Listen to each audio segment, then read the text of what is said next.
Well, good morning, everybody here at the factory, and those of you joining us online at home. What a privilege it is for us to be able to do church together in this sort of way. And those of you at the fire hall today, we celebrate your worship community and hope that you're having a great morning together today. So I don't know about you, but I'm in a little bit of rough shape.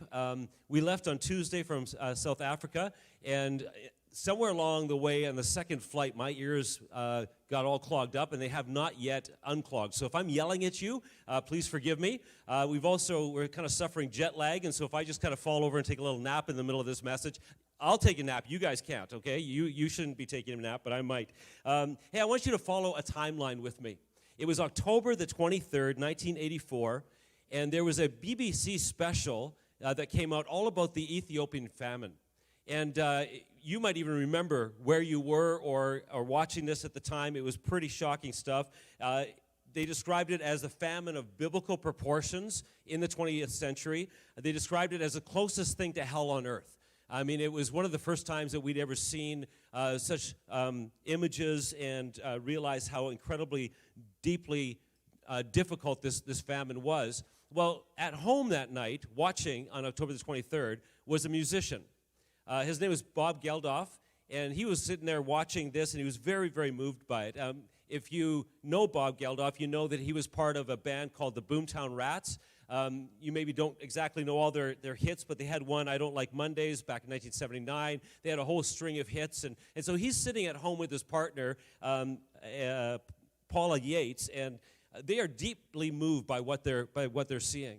And it begins to play in his mind that he needs to do something about this. And so 13 days later, on November the 5th, he meets with another artist, Midge and another recording artist, and they decide that they've got to do something about this crisis.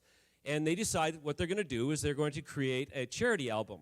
Now, this is long before charity albums and charity concerts was a thing. They were sort of the groundbreakers on this. And so they started working on writing a song. They were heading into Christmas, obviously. It was just a month before Christmas, so they decided that it would be a Christmas song.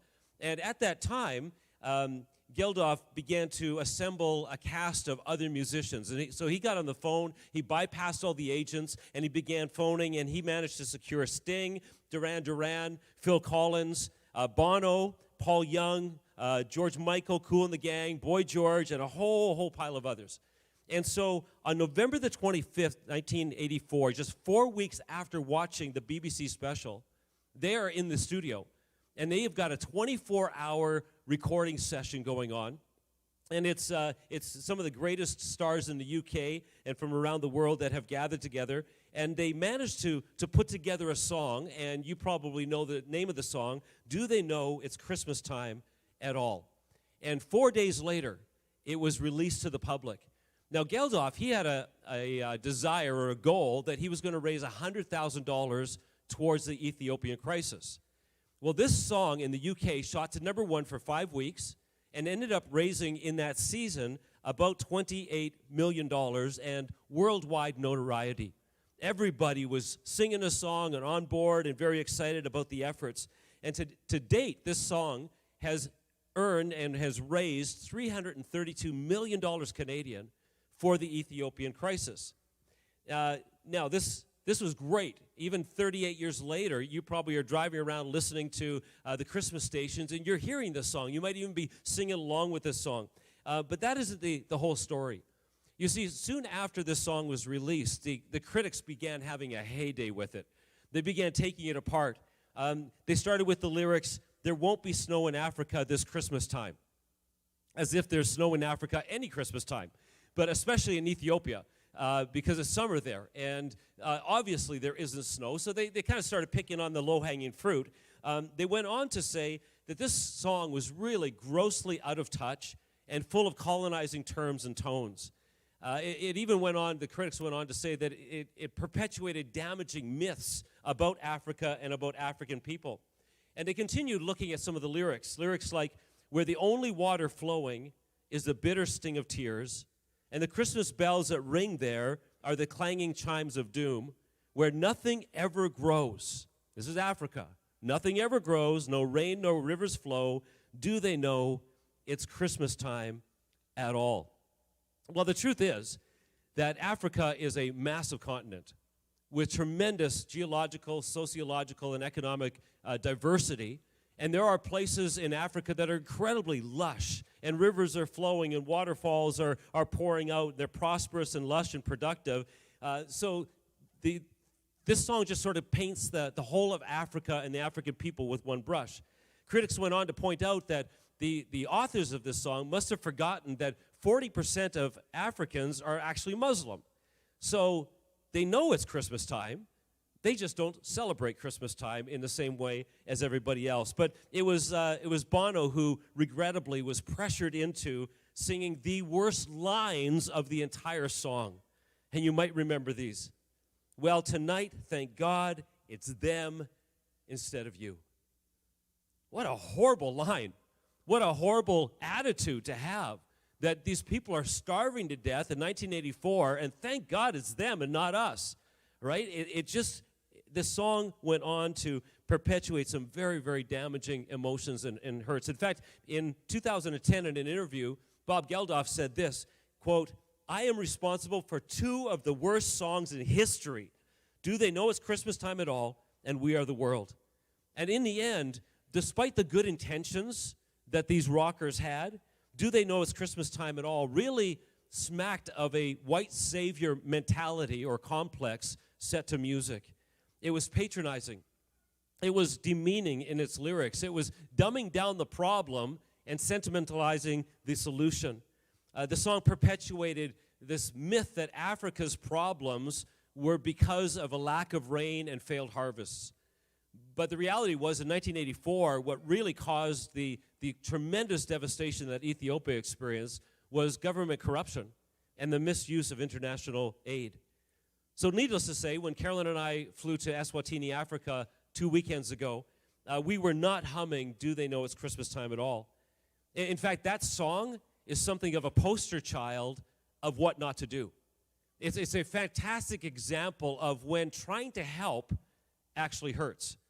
And over the last 14 years, as we have been developing a relationship with our friends in Eswatini, Africa, also known as Swaziland, kind of interchangeable in our language, but as we've been doing that, we've been painfully aware of how our helping can sometimes hurt. And we want to make sure that we are not causing more damage or perpetuating myths or lies, but rather that we are being students of the culture and the people. So when we get connected with Eswatini, we actually ask a number of questions. One of them is, what don't we know that we need to become aware of? Another one is, what can we do to empower people rather than simply giving handouts and trying to solve some needs in that way? We are much more interested, especially in the last 6 or 7 years of our relationship with these folks, to be empowering. How can we take their ideas and help them solution their stuff? And what can we learn? And so what I'd love to do this morning is I'd love to share with you some of the learnings that Carolyn and I had just over this last couple of weeks in relation particularly to Christmas. Now, I kind of feel like I could actually write a book on this, but we don't have time to kind of read a book on this, so I'm just going to give you the chapter headings. I'm going to give you the chapter headings of some of the learnings, and the first was this, the collision. Chapter 1, the collision. Now, we went to Africa. We landed there 2 weeks ago, and we basically saw no Christmas adornments at all. We did see a Christmas tree at one grocery store, but other than that, I only saw one expression of Christmas, and it completely caught me off guard. I was at a Sunday morning service at Enelani Church, and I walked around the corner of Enelani Church, and I nearly ran over the cutest mini Santa Claus I've ever seen in my life. And my first reaction, I jumped back, my first reaction was, wow, somebody is really into Christmas. And then it struck me that this little girl was not wearing a Christmas dress because it's Christmas time. She was wearing a Christmas dress because it's clothing. And there's a very good chance that she was probably wearing this in May or July. In fact, I seem to have a recollection of seeing, a number of years ago, seeing somebody in the summertime wearing this dress as well. There are very rich parts of Africa. There are very rich parts of Eswatini, Swaziland. There are, on the roads, there are BMWs and there are Mercedes and there are Audis driving around. But where we work in the two areas called Enelani and Bobocause, there is particular desire just simply to survive and a need to survive, and there's a lot of poverty. And so there was this collision that happened in my soul. Because for the first time in 57 years, I was off continent and I stepped outside of my Christmas bubble. For 57 years, I have been experiencing Christmas pretty much the same way every year. I step into this Christmas bubble somewhere in mid to end November, and we all do this. We all have these essentials of what we believe are needed to celebrate Christmas. A tree, lights, decorations, presents, music, movies, treats, and parties. And the reality is that just none of that was a consideration at all for our friends in Eswatini. We went to the Care Point, where we spent time with the 260 or so kids that Riverwood sponsors. We had the privilege of doing a couple of home visits, and which is where you bring some supplies and you have a chance to meet with and to hear the story of some folks that live in the community and to be able to pray with them. And on the Care Point and on these home visits, I was carrying with me, I didn't even realize it, but I was carrying my 57 years of Christmas time traditions and trappings and Christmas time values in my heart. And to tell you the truth, the collision part of it was it felt awkward. It felt terribly out of place. I thought, what am I feeling these emotions for? Why am I carrying all these things? Even as I was handing out Christmas gifts and taking pictures of all the kids, we tried to capture a picture of every kid with the Christmas gift that our sponsor, the special friend from Riverwood, gave them. So Riverwooders sewed 275 bags. And then when we got there, we stuffed them with toothpaste, toothbrushes, laundry soap, shoe polish, because when you go to school there, you have to pay school fees, but you have a uniform, and it's very important to have your shiny shoes and a shoe brush and nail clippers and clothespins and body wash and a washcloth and deodorant and a water bottle and Tupperware containment and one single chocolate treat. And as we handed these to these little friends of ours, at the beginning, I just sort of clicked into Christmas mode. Merry Christmas. Have a great Christmas. I hope you're going to have an awesome Christmas. And I said that about 20 times, and then I sat there and went, this is so wrong. Like, it's not connecting. It felt so inappropriate and so very North American. In this moment, my whole Christmas axis that had been spinning for 57 years had been knocked off the axis, and the coordinates that I had been kind of lining my life up with and had only known for the last 57 years, they got all messed up in light of the human need and the people that we were talking with. And I will confess to you that more than once, the song lyrics, "Do They Know It's Christmas Time at All?" kind of popped into my head. And as they did, I thought, wow, they're so ill-suited. They're so shallow and so wrong. This sensation was only reinforced by a greeting that Pastor Peter and Precious gave us. So we've been working with this couple, Pastor Peter and Precious, for the last 14 years. They're the pastors of Enelani Church and Bobocause Church. And as soon as we saw them, we couldn't wait to see them. And as soon as we saw them, they greeted us. And Precious in particular said, oh, friends, it's so good to see you. After 3 years of you being away, it's so good to see you. And then she said this, and we thank God that we haven't died. I thought, wow, what a strange greeting. You imagine seeing somebody today here? Merry Christmas, it's so great to see you. And we thank God we haven't died. But for them, it was a very real reality. You see, 14 years ago when we first met Pastor Peter and Precious, life was difficult. Life was very hard for them. They owned a taxi, they owned a bus. He was a pastor of this little church, which was a little stick and tin church. And they were doing everything they could to use their own money to pay for food for the kids at the Care Point. Now, a Care Point is basically an organically organized kind of indigenous gathering place in Swaziland. You see, the middle generation is all gone. The mums and dads, many of them are gone because of HIV/AIDS. It's the highest HIV/AIDS rate in the world per capita. And so what's left in the country are very little children and grandmas. And so the grandmas come together and they start a fire and they got a big pot and they get whatever food they can get together, and it just draws kids. And so kids come to these Care Points to be fed, and often it's the only meal that they're ever going to receive. So the grandmas, also known as go-go's or bramages, who serve at the care points, they just do whatever they can to feed these kids. And so Pastor Peter and Precious, they were working really hard, and we came along, and we had the opportunity to partner with them. It's been an incredible relationship over these last 14 years. In fact, I celebrate you for your generosity, because in the last 14 years, you've given approximately $1.8 million out of your own pocket to feed and care for and empower and resource our friends there, to provide water and buildings and shelter and to grow these churches. And when we go to Eswatini, you need to know that we don't impose our ideas on them. When we go there, we really go as students. And we go with our ears wide open, and we say, what ideas do you have for the problems that you see in your community? What are some of your solutions? What are some of your initiatives that you would just dream of doing? Because that's what we want to resource. We want to resource what God has given you and is stirring in your own heart. And so we do that. And then to meet Peter and Precious 14 years later, again, coming together, and for them to say, it's so wonderful to see you. We're just so glad, and we thank God that we haven't died. It wasn't just a cute, awkward translation to English. This was the deepest concern of their lives. This is where they live.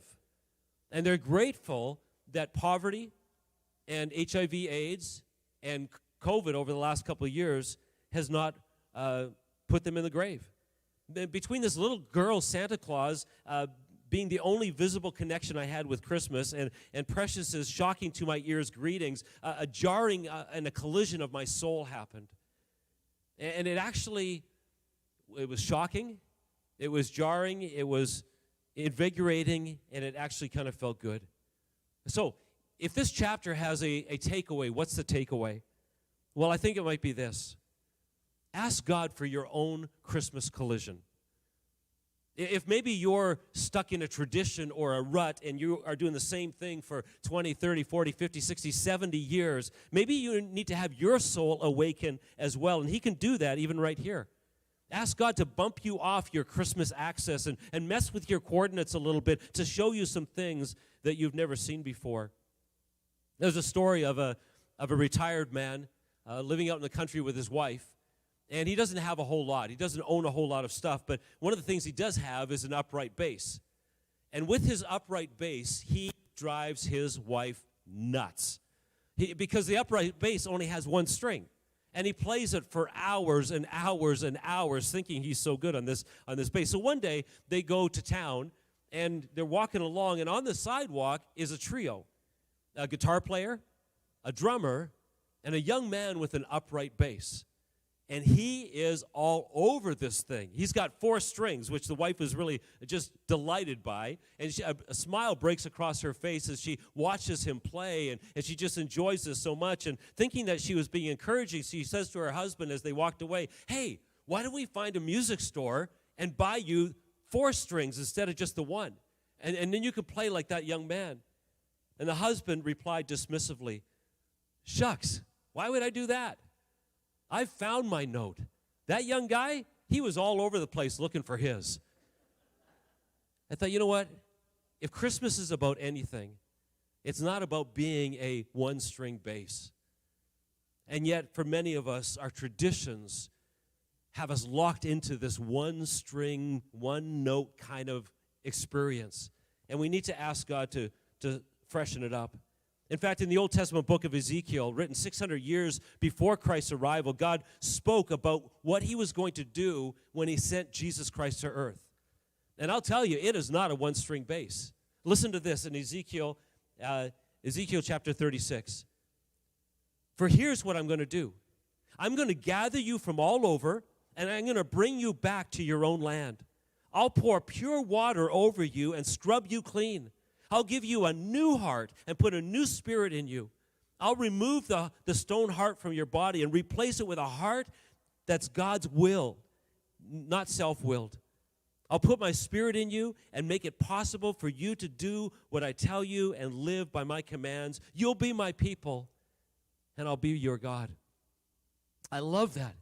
God said this whole thing, this whole Christmas thing, if it's going to be anything 600 years from now, is going to be about me putting a new spirit in you and doing a new work. The moment of Christ's arrival was never meant to be a traditions trap. And yet when we look at our lives, many of us have fallen into a traditions trap. But this moment was intended to be revolutionary. It was intended to be groundbreaking. It was intended to be world colliding and so fresh and so real. If your Christmas tradition and celebrations are beginning to sound like a one-string bass, I encourage you to ask God to shake it up a bit, to invigorate your heart by helping you to see something new. Let me share one more final little story in this chapter before we move on. Every year that we've gone to Eswatini over the last 14, we were coached early what to wear to Sunday service. And we wanted to be appropriate, so the ladies, they always wear a skirt or a dress on the care point during the week as well as on the weekends. But for the guys, we're allowed to wear shorts or jeans or whatever during the week. But on Sunday, it was very important that we wear black dress pants, a white dress shirt, a tie, and black shiny shoes. And so for the first 6 or 7 years of visiting Eswatini Church, I would wear that, and all the men in the congregation were wearing the same thing. A couple of years ago when we went there, I thought, you know what, I'm going to shake this up a little bit. I'm going to be a little wild and crazy. I'm going to, instead of wearing a white shirt, I'm going to wear a blue shirt and see if I can get away with it. So I wore my blue shirt, my tie, and again, this year when I went there, I got up to preach, and I was wearing my black dress shoes and my black dress pants and my blue shirt, my tie, and I was ready to preach. And as I stood up, I realized, oh my goodness, something's changed. I was the only guy in the room with a tie. Nobody else had a tie on. And then I looked at Pastor Peter, and he was hosting the service. He's the pastor hosting the service, and this is what he was wearing. Like this florally Hawaiian shirt and these croc-like sandals. And I was like, I stood there and went, could somebody have told me that things changed here at Enelani? Because I felt like a visitor. I was all dressed up and nobody else was. But you know what? It inspired me. Because I thought even in this place with such strong traditions, they're not afraid to change. They're not afraid to shake it up a little bit. Isaiah 43 says this, to some people that are feeling trapped and hopeless. God says, I'm about to do a new thing. Now it springs forth. Do you not perceive it? I will make a way in the wilderness and rivers in the desert. This is God's heart. And this is God's heart, I believe, for this thing we call Christmas, is to do a new thing. Not just to keep perpetuating the old traditions, but in order for us to receive this new thing, we need to perceive it. Do you perceive it? Do you believe that God wants to do a new thing in your life today? I believe that God wants to do something new, not just with your Christmas traditions, but God wants to do something new in your life. He wants to do something new in your soul. Are you looking for it? Are you anticipating it? Do you perceive it? Chapter 2, I would call In the Moment. I almost missed my trip to Eswatini. Now, I don't mean I almost missed one of our 10 flights. We made all of our flights, and I actually physically was there. I didn't send Carolyn by herself, but I almost missed the trip. I almost missed it. The lead up for this trip was intense. We got the idea somewhere mid-October. We went public with it in church beginning of November. In a mere 4 weeks, Riverwooders stepped up to sponsor 25 new kids, donated to every sponsor. They're known as special friends on that end. Every special friend donated $25 so that we could have this little hygiene packet. You adopted 100 young adult staff that worked there in Eswatini. You adopted the 10 bamages, the grandmas. You contributed just under $50,000 in the month of November, and it was our job to go there and to distribute and take care of this. So our 6 days on the ground were extreme. They were intense. We didn't get a lot of sleep. We were organizing. We were helping to host 2 CarePoint parties for the kids. We were stuffing bags and stuffing envelopes and distributing the 380 personalized Christmas cards that you wrote. We were preaching. We were hugging. We were skipping rope. We were playing with Play-Doh and coloring and just being with the kids and mentoring some leaders as we were there. But I almost missed it. I almost missed the entire experience because I was so overwhelmed when I left with my emails. So the first couple of flights were simply answering emails and just trying to empty my email box. When I got there, I was very overwhelmed with needing to capture the videos and the photos and then mixing the videos so that those of you who were tracking with us could follow along. we had to prepare some sermons. So Carolyn was preaching, I was preaching at the churches, and so we were preparing sermons. I had to prepare a leadership talk for the staff, and then along the way, I had everything that I had to come home to. I needed to teach today, and then next weekend, we've got our big 7 services for Christmas Eve. I was so divided and distracted that I almost missed the experience. And I would watch Carolyn, and I was almost jealous of her because she is so good at this. She is so in the moment. I mean, any kid, any parent at Enelani, any person that she might have met 3 or 4 or 5 years ago, any of the staff, any of the missionaries, when Carolyn is talking to them, they feel like they have all of her, like all of her attention. She looks them in the eye. She engages with them. She's not intimidated by not knowing the language. And so if she doesn't understand something in Eswatini, she asks for clarification, and then she'll try and learn it. And she's so engaging. And I watched myself, kind of out-of-body experience, watching myself, and I was busy with all my technology, and I was busy with all of the organizational stuff, and I almost missed it. You know, in the Bible, Jesus talks about time. And there's 2 different words in the original Greek that Jesus can use, chronos and kairos. These are the 2 words that he can choose from. And so there's this verse in Mark 1:15 that says this, the time promised by God has come at last, he announced. The kingdom of God is near. And this word time could be chronos. Now, chronos, what does that mean? Well, you probably know it's like an amount of time. It's like a day or an hour. It's how we measure time. It's the mechanics of time. It's the time moving on the clock. But it turns out that Jesus did not use chronos in this verse or many of the times that he talked about time. Instead, he used the word kairos. And what is kairos? Well, kairos means the opportune time. Kairos means this is the moment. Kairos means an opening, an opportunity with an opening to an opportunity in the moment. And in the next couple of weeks, Chronos is going to march on for you. And you might even feel a pile of pressure by the mechanics of Chronos. You don't have all your Christmas shopping done. You don't have all your meal prep done. You want to get the house ready for company, and your decorations aren't all up inside or outside. And you might feel all the pressure of the logistics of Chronos. But I want to encourage you. And I did this finally later on our trip. I finally set down my laptop.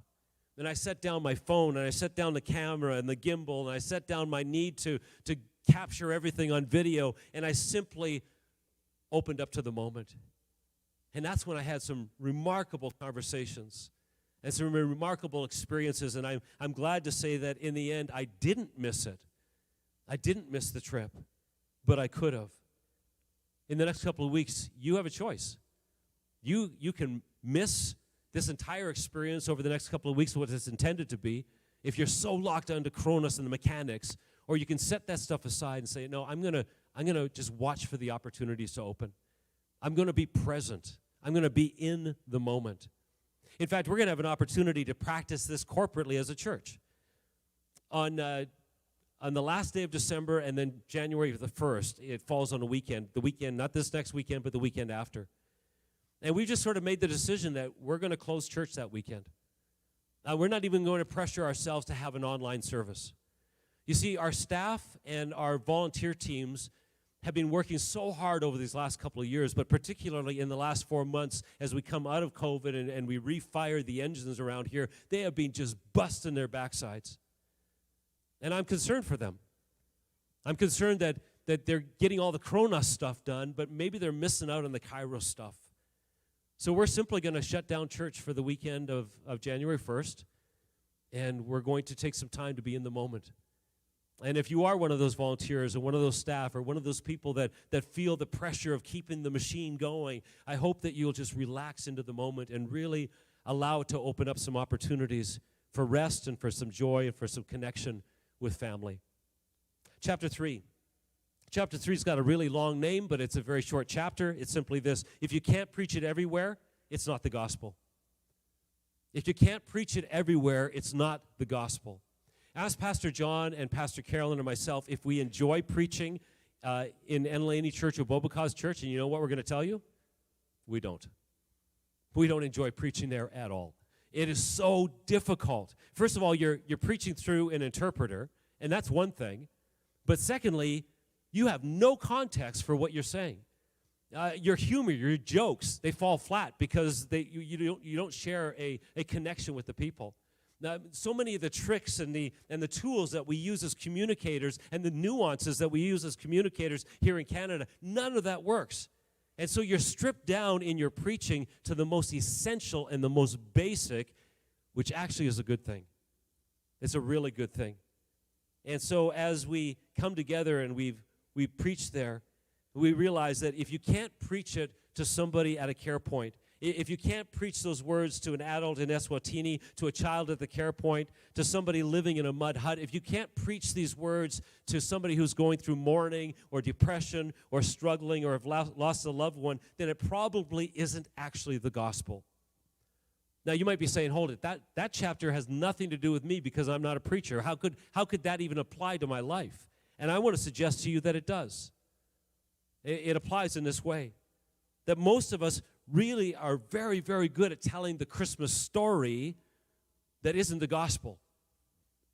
It involves elves, it involves family, it involves sentimentality, it involves Santa Claus and all this stuff, and we're not as skilled at preaching or declaring the gospel story, which is Jesus. Ouch. That stings a bit, and yet it's so true. And so I want to dare you in your Christmas celebrations and traditions, make sure that you're actually preaching Jesus. Make sure that you're actually celebrating Jesus this time of year. Hebrews 3:1 says this, "Therefore, holy brothers and sisters, partners in the heavenly calling, keep your focus on Jesus."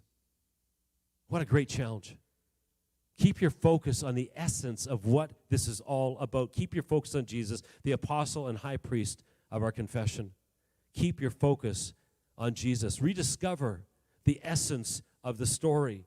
Wrestle it down and allow all the other stuff to kind of fall away and make sure that you are celebrating Christ. Chapter 4, the greatest reaction. Every time we go to Eswatini, we work very closely with a missions organization, and they have always discouraged us from ever handing out cash, so we've never handed out cash. But back in October, I had this idea. I kind of felt like it was a prompting from God, and so I went to them and I said, hey, we kind of got this idea to actually collect some money and to give some money to the Bamages, the grandmas, who volunteer their time. They don't get paid anything. They live literally in mud huts or concrete cinder block huts, very small, and they just come and they serve year after year. Some of them have been serving there 14 years that we've known them. And we thought, you know what, we'd love to put some cash in a Christmas card for them. And then we discovered that there aren't as many North American missionaries there anymore, but what they've done is they've raised up 100 young adult Swazi staff, which is phenomenal. It's incredible. And so we thought, you know, we'd love for Riverwood to write a Christmas card and to tuck some cash into every one of those Christmas cards. And so when we went to them, to the missions organization, they said, you know what, we want to absolutely affirm this. We want to affirm this. So because of what's been happening with COVID over the last couple of years, because of what's happening with the economy, because of the way that food prices are skyrocketing in Eswatini right now and the difficulty that everybody's experiencing, they said, you know what, we would encourage you to give out cash this year. And so you provided this, $150 Canadian, 2,000 Rand is the money there for the Bamages, and $100 Canadian, or 1,200 Rand for each of the 100 Swazi young adult staff. Well, I got to tell you what a thrill it was on your behalf to hand out these cards, and particularly with the Bamages. So these are old grandmas, and they're so humble, and they're just servant-hearted. Carolyn and I had a chance to hand out the cards at both Bobacaz and Enelini, and it was so fun to watch because as they opened the card, they began to peek in. Their mouths dropped open. I mean, just for a little bit of context, the minimum wage in Eswatini is about 90 cents. And the salary of most of the young adult mission staff is about $90 a month. And so this was basically a month or more of wage. And as soon as they opened these cards, one grandma fell to the floor and started rolling over. And the others just jumped up and started screaming and dancing and hugging, and it was incredible. And it reinforced for me again this essence of this gift-giving part of it, where Jesus says in Acts chapter 20:35, it's far more blessed to give than receive. And I don't think I've ever had an experience in my life where I've had the opportunity to give a gift that's actually going to sustain life. Most times we give gifts probably more expensive than $100 or $150, and we give it to our kids, and they just kind of look for the next present to open and the next present, and you don't really get that kind of gratitude. It was amazing to be in a place where the gratitude was so real. And chapter 5 would be my last of the chapters that I'd like to share with you. It's simply this: it's not about Christmas time. Where the song, Do They Know It's Christmas Time at All, fundamentally went wrong is that it assumes that what's important is exporting Christmas time. That's what the song kind of assumes, that the essence of this whole thing is about Christmas time. In other parts of Africa, it's certainly more prevalent that there are celebrations. In South Africa, people have Christmas trees in their homes and so on, so it's certainly not on the whole continent. But where we were, this whole idea of having 6 to 8 weeks of lights and music and festivities and food and parties and all this consumeristic stuff driven, to be over-the-top decorations and parties and merriment, it just doesn't exist. And yet they know it's Christmas time, and they're going to celebrate Christmas, but their celebration of Christmas is you come together on Christmas Day for a church service to worship Jesus, and then you go to your home and you have a meal together as a family, probably a special meal, probably a homestead chicken that you raised, or maybe a goat that you raised, and you're going to celebrate in that way. But they don't really care about or value Christmas time. We discovered that they have very little value of Christmas time, but what you sense, at least from our friends at Enelani and Bobacause, is that they have a huge value on Christ all the time. And it was really palpable, and it was really humbling to be amongst a group of people who rely on Christ and worship Christ and serve Christ and honor Christ all the time. So in the next time you hear this song on the radio, do they know it's Christmas time at all? I want to suggest that the first thing you do is maybe repent of some of our own bravado. Maybe take a moment to, even as you listen to that song, to just simply repent of this bravado-driven ideation that we need to be the heroes in the story and that we need to be the exporters of Christmas time to Africa. How silly. And maybe secondly, become a student.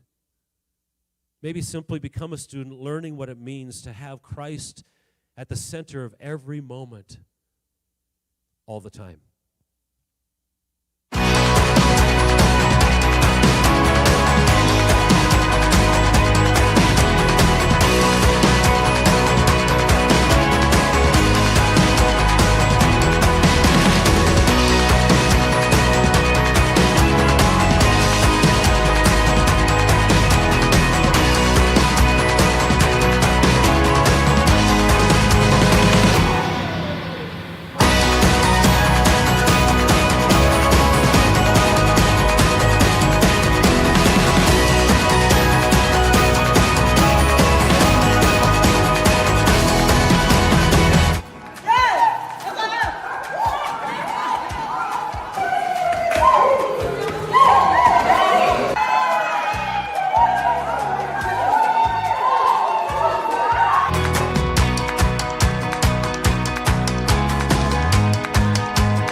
Church. Thank you so much. My name is Luyanda Mbungose. I'm so grateful for such a gift. May God bless you. I'm so blessed. I didn't expect this. I'm so appreciating it. To the Rama family, thank you so much for picking my name and praying for me.